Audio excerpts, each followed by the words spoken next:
Salut à tous. Alors aujourd'hui, je vous propose de créer un effet de lumière assez sympathique. Donc je vous montre tout de suite ce que ça donne. C'est un effet de lumière comme celui-ci.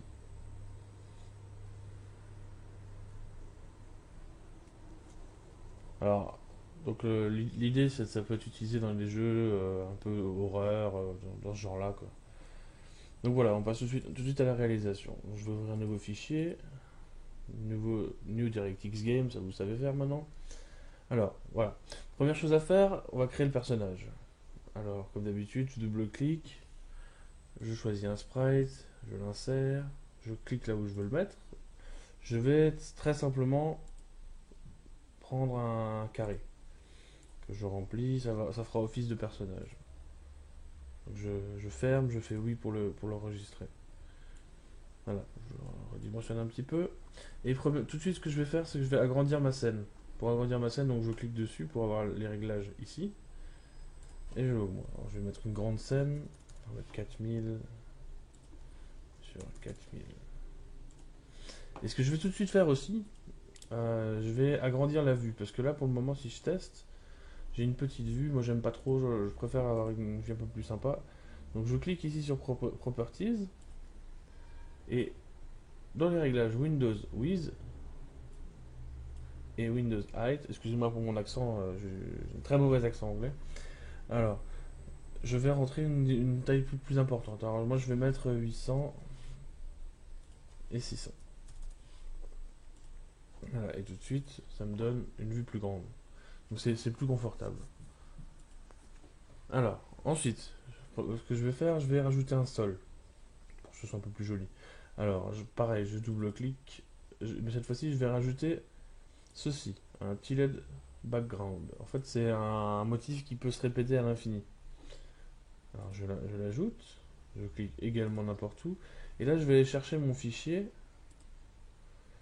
le fichier sol que j'ai préparé, qui vient de Construct, qui est dans les fichiers exemples. Donc voilà mon sol, il a été fait pour pouvoir être répété. Je ferme, je fais oui. Et là, je vais le placer sur toute ma scène.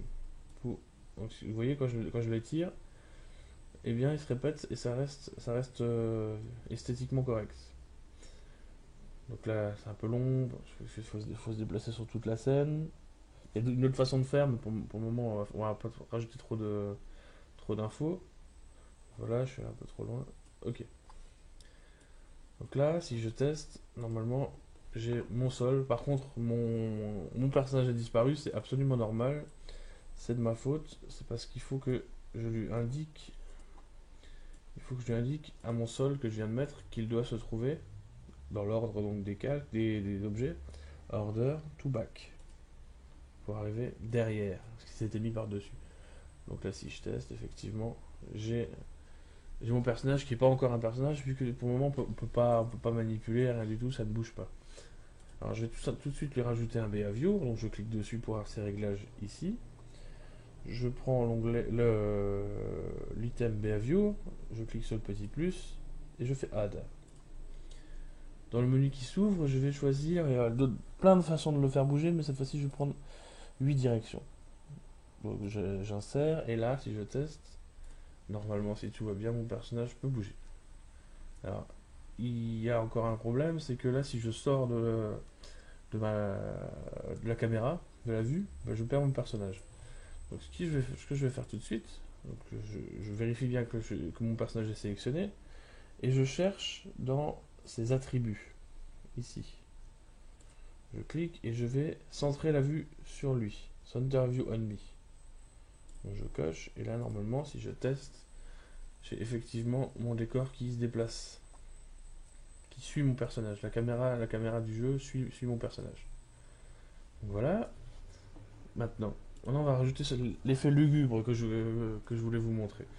Donc, alors, je suis embêté parce que quand je clique comme ça, j'ai tout de suite mon sol qui est sélectionné. Ce que je vais faire tout de suite, donc je clique dessus, je fais clic droit, et dans Hide Lock, je fais Lock Selected.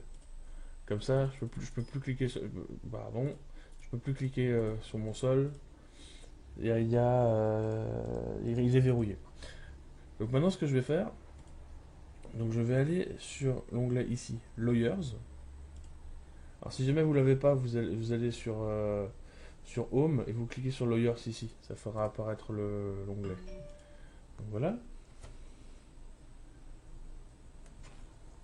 Ensuite, je vais rajouter. Donc les lawyers, c'est les calques. Donc pour ceux qui sont habitués à GIMP ou à Photoshop, ils savent de quoi je parle. Donc je vais rajouter un calque qui va se trouver au-dessus. Donc je vais cliquer sur la petite flèche du dessus. Voilà, donc là je m'occupe du calque qui est par-dessus. Je vais rajouter, donc je vais double-cliquer, et je vais rajouter une light. Donc je cherche light, je crois que je l'ai passé. Voilà, light. Et je l'insère. Pareil comme d'habitude, je clique. Ma light, c'est un espèce de dégradé de blanc. Donc je ferme, je fais oui, voilà, enfin, je ferme, c'est bon. Et je vais la placer, je vais déjà la réduire un petit peu parce qu'elle est un peu grande. Je vais la placer en dehors de ma scène. Alors on pourrait la mettre n'importe où, moi je préfère les mettre sur le côté, pour comme ça c'est pas gênant. Donc voilà. Et ce que je vais faire tout de suite, je vais programmer cette light. Alors c'est pas compliqué, c'est tout simple. Donc je vais ici dans Event Sheet Editor, je double-clique dans le vide, et je vais lui dire simplement à ma light, donc je clique sur light, je fais next, que ma light, excusez-moi, je fais une bêtise, en fait c'est pas ma light, il faut que je dise, donc je clique sur système, always, donc tout le temps. En fait je veux que tout le temps ma lumière soit positionnée sur mon personnage, donc tout le temps ma lumière set position to another object, donc est à la position d'un autre objet. Donc, je double-clique, je le sélectionne ici, et non pas ici. C'est une erreur que je faisais souvent au début. Donc c'est bien sûr dans Pick an Object qu'il faut choisir. Et je choisis mon personnage, donc, que j'ai pas renommé, il s'appelle Sprite. Voilà, et je fais Finish.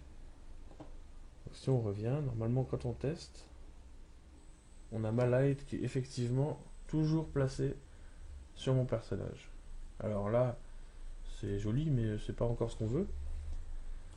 Donc ce qu'on va faire maintenant, donc on va. Alors le principe de construction, ce qu'il faut bien comprendre, c'est que là où vous cliquez, vous avez les réglages qui apparaissent ici. Que ce soit n'importe quoi. Donc si par exemple je clique sur le lawyer ici, j'aurai les réglages du lawyer ici. Donc c'est effectivement ce qui nous intéresse. Donc il faut afficher les réglages du lawyer où est ajoutée notre lumière. Donc sur les réglages du lawyer, vous allez déjà décocher transparent. Donc ça va être noir. Et vous allez également décocher. Et vous allez également ajouter Add Lawyer Effect. Et là vous cherchez